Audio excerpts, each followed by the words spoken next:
What's up, you guys? Welcome back to another episode of your favorite Aunties podcast. Nia. Yes, ma'am.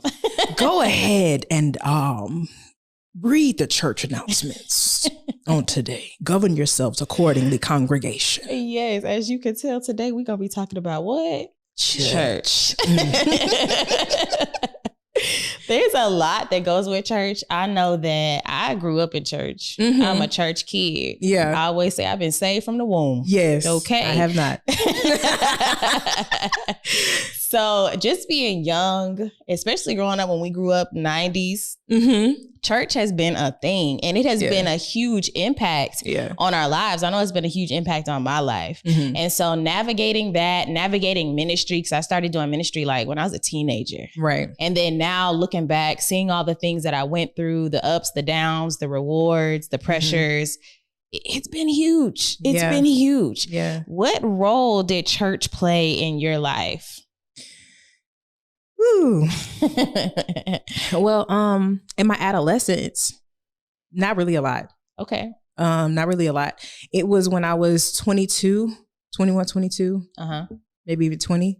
Because I think I've been saved for about like 12 or 13 years, something like that. Okay. So for my adulthood, that it's played a significant role. Yeah. A significant role in a lot of decisions that I've made thus far. Okay. But when I was younger, no, baby. Not at all. Nah. I did my thing. Yeah. I got a lot of my just like ideologies and different things from whatever church we were attending. Because I was very much very impressionable. And so in a lot of ways, it was good. Like I established my relationship with God very early. I established what I believed in very early. And I was solid, baby. I was solid in what I believe. You couldn't tell me nothing.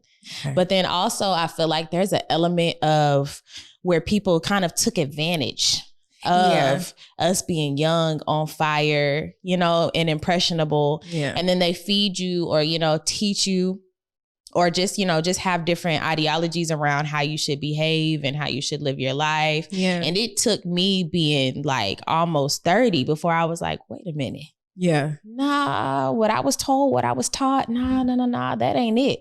And that's when I had to go through like that whole faith deconstruction that I know we've talked about before, and I'm sure we'll talk about again, where I just had to kind of break down like what I believed, what I was taught, and how that fit into my life now. Because a lot of that stuff, it just doesn't register with me anymore. Yeah. Yeah, man. So even to that point, I grew up in Catholic school.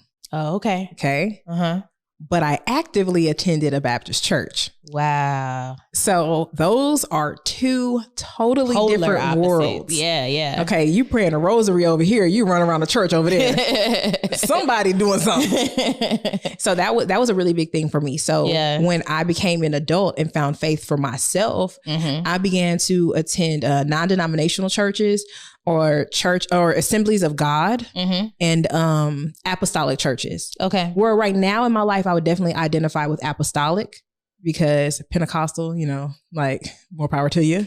Apostolic is just a little bit more structure. We focus on what the apostles taught, as they followed Christ or what have you. So that is a really big thing for me. Okay. So that's definitely shaped who I've become thus far. But growing up, having to navigate, like I said, like these people are praying the rosary and I ain't found that nowhere in my Bible. Right. When I read it for myself and I'm like, okay, so I'm not going to do this, let me go for what I know and how the Spirit of God is leading me. Yeah. So definitely when I started getting into ministry for real, and they would see my zeal and my willingness to serve and my desire to serve. Oh, here's a key. Open and close the church. And what I do, open and closing the church, doing everything that I needed to do. And I got burnt. Ooh, come on, burnout. No, it's hard. No, and it's hard. Real. Yeah. And it's real. And I feel like people would try to make you feel bad about it. But I know I'm currently going through burnout. Yeah. So I started doing ministry actively, probably like 15, 16 years old. I was like leading children's ministry. I would teach them. I would do Bible studies with them. I remember it was a big book out at the time called Not a Fan. I can't remember who wrote it. But I did that whole Bible study with them. I prepared lessons. I mean, I was doing it. Yeah. Okay. Yeah. And then from then on, I was just doing everything. Yeah. I was on the praise team. I was on the media team. I was ushering. I was praise dancing. I was just doing everything. Like I never had a point where I didn't go to church. I wasn't active in church. I was what we call out in the world. Like I never had that. I was always not even just saved. I was doing ministry from a very young age, and nobody taught me or sat me down and said like, hey, this is what ministry is. This is what it looks like.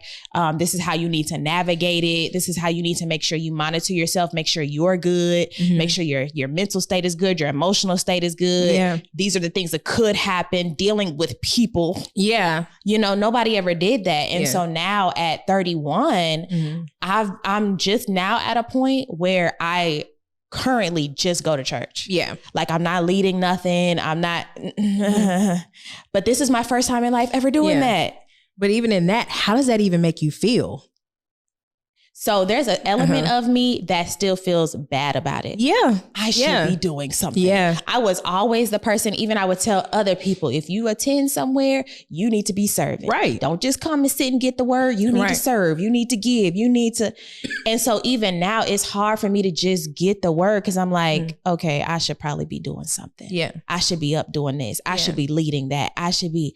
And so just having an opportunity to sit back because I'm working through it in therapy. Yeah. Learning how to be and not just do. Yeah. Because I did for so long that I never got to come into terms with who I am and just be Nia because I was always doing and being involved in, even to the point of now not being involved in. I'm like, what am I supposed to be doing right now? Yeah. I feel anxious. I, have some anxiety around it. Like there's something I need to do. Because you feel that pressure to continue. Come on, the pressure to continue. I've been doing this for so long and so many people have seen you this is operate what I'm and navigate. So many people have seen you operate and navigate in this lane.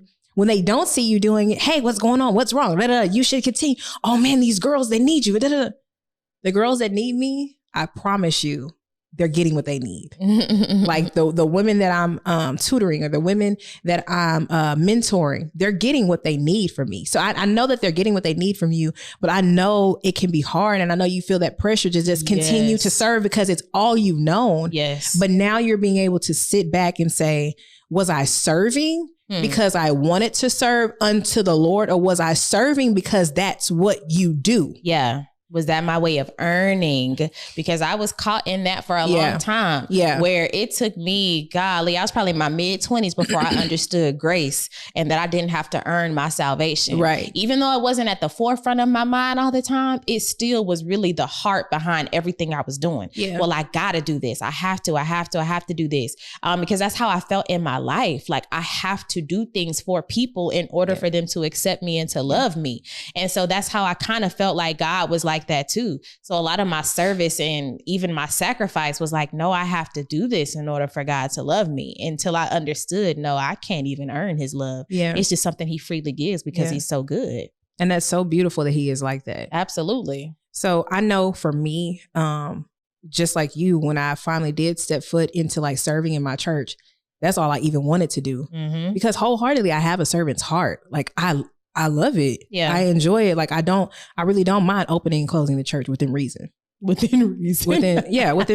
because there was a lot of times where I let people walk all over me, knowingly and unknowingly. And I could kick myself in the butt for knowing. Yeah. Yeah. But I mean, even in that time, I still wanted to do this because I wanted to please people. And I also wanted to please God. Absolutely. But sometimes it was more to please the people than it was for God. Yeah. If I can be completely honest. And I think our listeners and viewers need to know, I mean, sometimes you do it for people. Yeah. Whether you want to admit it or not, because it's hard. It was hard for me to say, like, I'm not doing this for God all the time. True. Not that I want people to give me accolades for what I'm doing, but I just know that I'm coming because I know such and such needs me to show up. Not because, I need you to openly over the mic, man, Shamirin is such a servant. Oh my God, if we didn't have her at this church, I don't know what we'd do. We probably shut down. Yeah. Like, no, I just knew that people needed me, or what I thought they needed me, or how they portrayed it that they needed me. So I was there. Yeah. So getting to a point when I'm like actively being a pastor at a church, like on the social media team, being the social media pastor at that particular church. And then when I ended up needing to leave, feeling like, okay, where is my place now? What am I doing? Because I don't have a church home. but I still have a desire to serve and I want to be fed. But where I was not cutting it anymore. And I know I need to leave. So now what do I do? And being in that place of not serving, it got really hard because I'm like, what am I supposed to be doing right now? Because I've always been doing ever since I stepped foot in this. So now it's really hard. Yeah, no, it's something that you have to come to terms with because there's a lot of pressure that comes with it. Yeah. That's why I'm like, I feel like people should do a better job of before they thrust somebody into ministry or even approve somebody being in a ministry, talk to them about what all of this takes. Yeah. Because especially being young in ministry, I felt a lot of pressure to always do it right. Yeah. Like I never felt available to make a mistake, to do something wrong. Cause it was like, no, I got to get this right. And especially thinking of like all these, because I was so heavy in children's ministry. And then because I was young and on fire for Christ, a lot of people put me on this pedestal, like, oh yeah, Nia love God.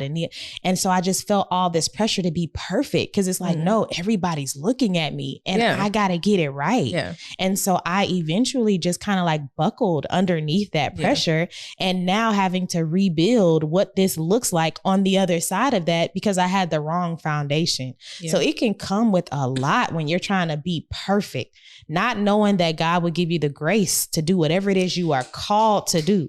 Because sometimes it's pressure because you're not called to do that. Now, come on. That ain't it. That's not your ministry. Now, come on. That's not your ministry. Okay. So now you all stressed out and overwhelmed and because that's not your ministry. This is not your grace, baby. It's not your grace. It's not your grace. And it's okay.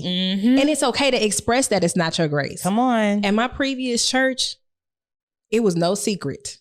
And I made it to where it was no secret. Shamarian is not on children's ministry. Shamarian is not your grace. That's not your ministry. It's not my grace, not my ministry. I'm not even trying to work in that area. Yeah. Not trying to grow in that area. I know this is not my grace. Don't put me with them kids because they gonna be them kids. Because they gonna be them kids. Yeah, you don't want me treating your kids like them kids. I promise you don't. Now, mind you, Shay May somewhat love the kids. But I'm not gonna treat nobody's babies wrong. Like I'm really not. But I know that my grace is not children because, baby, you got to sit down somewhere. Now, Titi can't do all that noise and you're running too much. and yeah, I'm really like an old woman. Y'all got to sit down. Yeah. Now y'all can't do all this now. Come on. Right. And I knew that wasn't me, but I have a sister, baby, let me tell you something. She got a grace for kids. And I'm like, baby, that's where you need to go. For sure. And I had no problem expressing, I'm not going to be at my full capacity if I'm there. And that is to nobody. It's no good to anybody if I can't operate effectively. Exactly. But you have to be willing to take the brunt. Now, I was met with some opposition. Like, no, you need to be a part of it. No, I don't. I don't. And I had to put my foot down. And of course, I did it respectfully, but I did it sternly.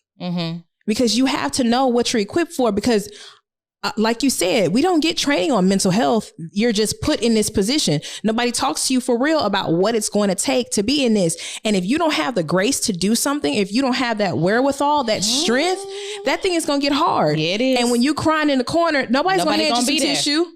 They're not going to hand you no tissue. They're just going to want to take you through deliverance. All right, now and bring it back. No. So sometimes people do have leaders who will walk through that with you, but sometimes you don't. Yeah. And it's not to them because they have a lot going on. True. But you have to know when to say no. Yeah. And be okay with getting something back for saying it. Yeah. And you have to have some trust in your leaders too, because there are aspects where your leaders may be pushing you. Yeah. You know what I mean? You don't see something within yourself that they see, or they're trying to, form that gift inside of you. Because it is true. Like you have to work some of these things out just to hone those gifts. And sometimes it's not comfortable. Yeah. Like there have been plenty of times where I didn't want to hold no microphone. I will work the camera. What do you mean I got to get up on the stage? Look at this. But that's part of my gifting. Right. And so it took some people being like, no, Nia, you on the schedule for Wednesday. You're doing the announcements. Go get the mic, baby. Just go get it. So you have to kind of discern though, because then there's the other side where I feel like people have taken advantage. Yeah. And it's like, well, we need somebody to do this. So go ahead and do it. Yeah. Don't care if that's what you graced to do or anointed to do or any of that. Hey, we need somebody here. So here you go. And not even checking in on you. Yeah. So you have to know the difference and have leaders that are going to push you, but not just try to do that whole toxicity thing where they're just putting pieces in places and they don't care. You know what I mean? Because a lot of people don't care. So what the biggest message is that we're trying to convey is don't be afraid to let your leadership know, like, hey, I don't think I'm fitting in this area, or help me to strengthen myself, or hey, this isn't working, or hey, this is working. Thank you for putting me here. Always be in communication with your leadership and let them know how you're feeling, because your mental health is important, because you don't want to bleed all over the people. You literally don't want to bleed all over people, because then that's what causes church hurt, because you bitter and mad that you are in a children's ministry because you don't want to be. Now all of a sudden, now these babies getting talked too crazy because you didn't want to be there in the first place. Come on. And nobody wanted to listen when you said it. And I'm not talking that, I don't have that personal experience, but I'm just No, just but saying, it's true though. It's true though. Now you're bitter, and now, or you an usher, and you don't need to be no usher because you don't know how to smile. Your face don't even work. You don't know how to. You don't know how to receive people with, hey, how are you? I'm so glad you came to such and such church today. Like, you're not personable like that. Right. So you don't need to be ushering, because you need to be hospitable in that area. Right. And if you just wanted to try and see if you could serve, and you feeling like, oh, this may not be the place for me, or even if you're thriving, communicate with your leadership. Like, hey, this is such a great fit, or hey, I don't know about this. Yeah. Always be willing to communicate. That is the biggest thing that I wish I genuinely would have done much earlier in ministry. Me too. But I wasn't empowered to communicate. And also, I feel like at times, listen, I respect my leadership. I respect pastors. I respect people who wear the titles. Yeah. And also, I don't feel like we were taught that we could actually have a voice. You know what I mean? Oh, yeah. Hey, what pastor say? Goes. You don't ask no questions. You don't backdoor and do nothing else. That's it. And I've been in a position where in my mind or in my heart, I disagreed with something, but I was too afraid to say something because it's just like, nah, that's pastor. You know, that's just how it is. Because it's like that with us as African Americans too. Like, we're taught with leadership, with our parents, with you ain't got nothing to say. No, baby, what they say is it. And that's just what it is. Because there have been plenty of times where just little small things, something in me would be like, yeah. Even if it's true for somebody else, it's not true for Neil. Right. So that's why you gotta have your own relationship with God, regardless of church. And I totally believe in going to church, being a member. I believe in church membership. And I know a lot of people are getting away from that now, especially because of the pandemic. Even then, maintain your personal relationship with the Lord. Right. Because the Holy Spirit either gonna testify or he gonna convict or something, but he's leading you even with what your leaders are saying. Right. So it's also super important to make sure you're making time outside of service. Girl. Because that's what leads to the burnout. You need to find not only your work-life balance, but your church life balance. Church life balance. No, and I mean, I've done it. No, real. I've done it where I was at church more than anything else. Yeah. I've had points in life where I missed birthdays. I missed parties. I missed friends. I missed all the things. No, I got to go to service. Yeah. I got to go to church. Yeah. Saturday night, Sunday and not even morning, because you want to be there, because you Friday. feel obligated.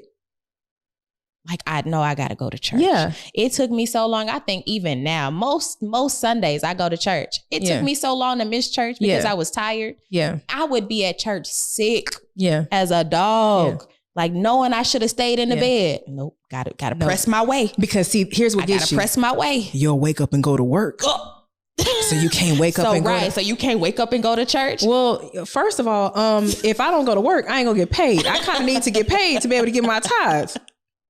And I'm not saying just miss on every whim. Not at all. You should have some discipline. No, for real. Work church in, because you'll work in other stuff. Hello. But there are other times where it's like, no, like, I'm really, really sick. I should stay in the bed. Or I'm really tired and I should get some sleep. Yeah. Don't be afraid to do that either. And then just make it a point to really have your devotional time with God. Like, just because you aren't in the building doesn't mean that you need to be absent your prayer closet. Come on. So just because you didn't go to service that morning because you genuinely didn't need to sleep in, make sure you have your prayer and your devotional. Make sure you have your communion if you have it. Make sure you, put on your soca music and meditate before God. Like, just because you don't go to the actual building that particular day doesn't mean that you can't have your own worship session at home. Yeah. And again, I'm not telling you to not go to service because I believe in the assembly of the saints. Come on, assemble yourselves. No, don't forsake the brethren. Like, no, don't do that. No, at all. Church is important. Church is necessary. I've been blessed by being in church for so long. So many amazing things, amazing people. Now, everything hasn't been wonderful, but I can mark where church really changed my life. Yeah. So we're not saying that, but sometimes you can just go all the way off in the deep end. Yeah. And then now looking back, I'm just like, girl, you was so saved. Now you're a consistent member of Bedside Baptist. So saved. Yeah. And then you burn out and then you're on the opposite end. We want to keep people in. Yeah. Because I know a lot of people are talking about how millennials are leaving church and millennials are not going to church anymore. That's part of the reason. Yeah. I know for us who grew up in it, just burned out, man. Yeah. I think that for me, because I don't want to speak for another person, but if leaders included mental health check-ins or having regular sessions with leadership or other counselors or what have you, if they incorporated that more, I think there would be a little bit less burnout. If you really had those mental check-ins or if leadership checked on you a little bit more and where you are. I don't put full responsibility on leadership because I have been in that role and sometimes you have so much stuff going on. You can't check in with everybody. They trying to keep their own self together. Right, but it's still important. Get myself together.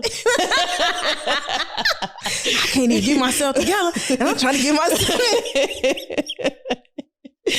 They still have to make it a point to check in on you and just talk to you though, and have that open door policy because it's super important. And I think if we incorporate that just a little bit more, it would be easier for somebody to say in service, or even if they had that training in the beginning, like you said, this is what you're signing up for. This is what this looks like. Also, clear expectations, leaders,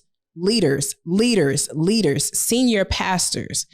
With all respect and all love, before you put somebody in a leadership role, please make sure they understand every duty that you are assigning to them. Unspoken expectations will leave people with stony hearts. Yeah. Because you're going off on me because I didn't close up the church. You never told me I was supposed to close up the church. I just have a key. I thought I was supposed to step in, but you never communicated this to me. So if you're going to put somebody in a leadership role, communicate everything that you would need them to do and give them the grace to execute. Give them the grace and the opportunity to do that. And then talk to them from there like, hey, this is what I'm expecting of you. I don't think you're meeting it. Or, hey, this is what I'm expecting. And you've surpassed that. Thank you. Like, talk to your leadership and again, let them know what they're in for, because I've been thrown in the lion's den where there were unspoken expectations of me. And I'm like, nobody ever said that. Yeah. So now we're having this whole meeting and I didn't know that you needed that from me, but you're upset like you told me. Yeah. Somebody lying. It ain't me. I've had that situation too. Like somebody came at me for not being there one Sunday or something. And I was like, I didn't know that I had to be. Yeah. I'm sorry. Yeah. I'm so sorry. Yeah. But we'll come at you with like the anger and the toxicity. And it's just like, well, hold on and back up. Yeah. Wait, rewind. Yeah. Because if that's an expectation, you need to let me know that. Yeah. You know what I mean? And I've always felt like I've had unfair expectations, like more is expected of me versus somebody else. So another thing we need to make sure of when talking to people is vet people's integrity. Yeah. Because a lot of times we going off of charisma. Are they articulate? Can they preach a good word? And I feel like a lot of millennials now are like, yeah, but their life ain't different from mine. Yeah, no. Their life ain't different from what I see on TV and in the world. Yeah. So I'm going to come sit and listen to you about what? And say, what about the word? Yeah. Like integrity is so low. I have been shocked even now as an adult and dating. Yeah. And dating people in ministry. Oh. Is like, whoa. Yeah. You somebody pastor though. No. And you know, sometimes I feel like we make it seem like we only like date or entertain pastors or ministers. And we don't. No. Like, no, there are definitely other men that we're open to. But in all seriousness, there have been some past, I'm like, bro, just sit down. I am concerned for your soul. Like, they don't sit people down no more in the shows. And it's not to say that, you know, there isn't grace or mercy. But baby, no. I'm literally choices. Decisions. Your life is no different from the person coming to give their life at the altar. None. Like there is, you just know how to, the word. You know the word and how to hear from God. That's it. But your life is far from, you have the appearance of godliness. Okay. A form. You got a form of it. Yeah. But you lack it. Come on. You lack it. You got the form down. Yeah. No substance. But it's not in you. No substance. It's on you, but it ain't in you. Okay. All right. You got to stop. No, but like for real, it's real. No, you just come on now. Leaders, believers, we have to do better. Yeah. We have to do better. Yeah. Now there is a church life balance, but still there is a standard. There's a standard. There's a standard in God. Your life does have to be different. Your life does have to say like, this is who I follow. It should be different. Yeah. Your speech should betray you. Like somebody should listen to you like, you different. Well, what do you believe? Because it's like you can give off, like friends, y'all know I'm saying, look, I speak in the King James. I can't even help it. It's just in me. Yeah. It's in me. Yeah. This is what's what in you gonna come out. It's gonna come out. But you have to live a life that's worthy of the call, or at least try to. And that's the thing for me. It's the effort level that we put into our belief system and our spirituality that is lacking. Yeah. Like you're not even trying. Ma'am, sir, pastor, apostle, bishop. Yeah. You're not trying. You're Christian in word, not deed. You can make a mistake. I'm here for it. We are not perfect. Yeah. But it's the decisions and the choices, like premeditated. No, you know what you are doing. Yeah. And you are still doing it. Yeah. And it's like, no, people are looking at you.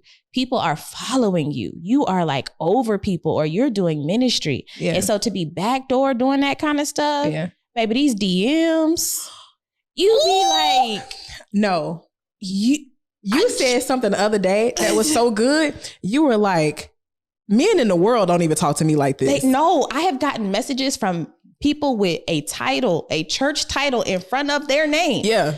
Deacon, elder, in your handle, pastor, apostle, bishop. Yeah. And I'm like, why are you talking to me like this? Why do you feel comfortable saying this to me? Yeah. I don't even know you. And men who do not have any kind of title or anything in front of their name respect me more. Way more respectful. Ooh, way more respectful. We have to do better. We have to do, and I know it's the same for some ladies. I know I've talked to some single pastors and some single, and they like, man, these ladies, they be on me, which is blowing my mind. And I'm like, wow, man, we just all gotta get it together. I just think that there's just so much going on all the time. And then with the burnout, with the being tired of trying to be perfect, because you get tired if you're trying to do that and you're not walking in grace. You genuinely get tired of doing the right thing. Yeah. That's why the Bible says, don't get weary in your well doing, because sometimes you just be like, I don't feel like doing the right thing today. I don't feel like being the bigger person. Yeah. I don't feel like saying this. Yeah. I want to say the wrong thing because you deserve it. And sometimes you do say the wrong thing. And do. But just that heart of repentance and wanting to do right and wanting to be holy, it makes such a difference. Yeah. Such a difference. Man, I feel like even getting into this is definitely going to bring up a whole nother topic, which is like church hurt. Because let me tell you something.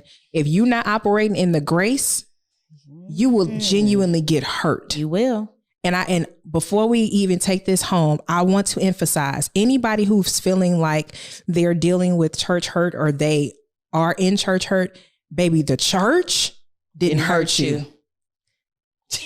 We didn't practice that. The church did not hurt you. Some people did it, but it was not the church. Please don't walk away from the church because of people. Yes. And just because we're talking about all of this, I know we mentioned it before. We're not saying don't go to church at all. I'm such a huge proponent of church. Like, go, belong, find a great leader, a great church body, a community of believers to fellowship with. That is not what we're saying. Yeah. We're just saying, be careful, navigate. There's some things we had to learn along the way that nobody taught us. So we just wanted to bring it up. Yeah. And even in that, like, just because I've experienced what some would call church hurt, but I had to mature and realize, no, the church didn't hurt me. It was some of the people in there because they're hurting. Hurt people. And they haven't gotten the opportunity to heal. Yeah. And I took that as not a charge to leave the church, but a charge to stay in and not become the predator or not become the person who hurt me. Yeah. Because I've actually seen with my own eyes people who have been abused in the church and then turn around and be the abuser. And it's like, no, you need to stay in the church to help fight against those people. Yeah. To help those people who you see that they're preying on to come out, or to learn how to discern that, oh no, I'm being preyed on. Not prayed for, but preyed on. Yeah. You have to stay there and really see. Because I know there was a point in time where one of the churches that I was attending, certain key leaders were leaving. And it was like, Shamir, why you stay? I haven't had the release to leave. And I knew that there were certain people who needed me there. And I know that God didn't allow me to see certain things just because I would stay and help those people out and love on them until it was my time to leave. Yeah. Yeah. So stay.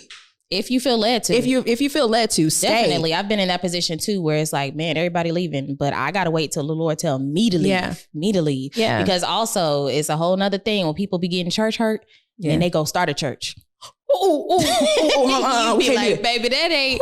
I don't think that was the next step. That wasn't it.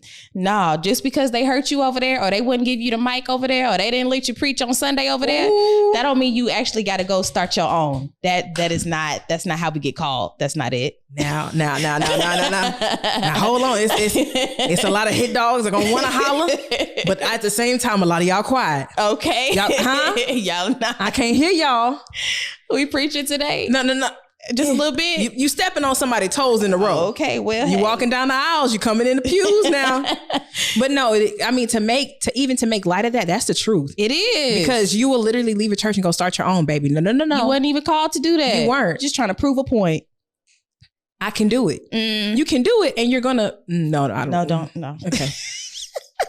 You know what? I feel like this is the perfect time to go on and settle it down. Yeah, baby. Because we was getting deep in there. We'll be in here for another hour. We'll do it again. Because you know what? I love church. Yeah. Church has been a huge impact on my life. Some of the best things in my life happened at church. Some of the funniest things in my life. Because the church is funny. Hilarious, okay? So we'll get back into it, but we'll just go ahead and wrap this up real nice. And I love all of our viewers. Make sure that you subscribe, like, comment, send us DMs. It is us responding. Yes. We read everything. Yes. So please make sure that you let us know, what has your church experience been like? Ooh, and that's going to be juicy. So good. All right, y'all. We'll catch you next time on another episode of Your Favorite Aunties Podcast. Bye.